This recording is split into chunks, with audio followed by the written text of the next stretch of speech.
Hello, and this is a quick video on how you can roll over to the next contract, which is the March 2025, on our new StoneX Futures platform, also known as CQG Desktop or CannonX.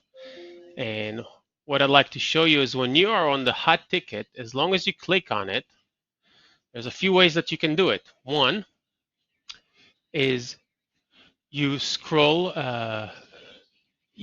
down and you simply say replace, and then you start typing the new symbol, which is EPH25. That's one way. Another way that I'm going to show you is you simply make sure that this is the active tab, and then you start typing EPH25 and press enter, and it will come up with the March 2025 contract. So very simple, very straightforward. You can do it from here.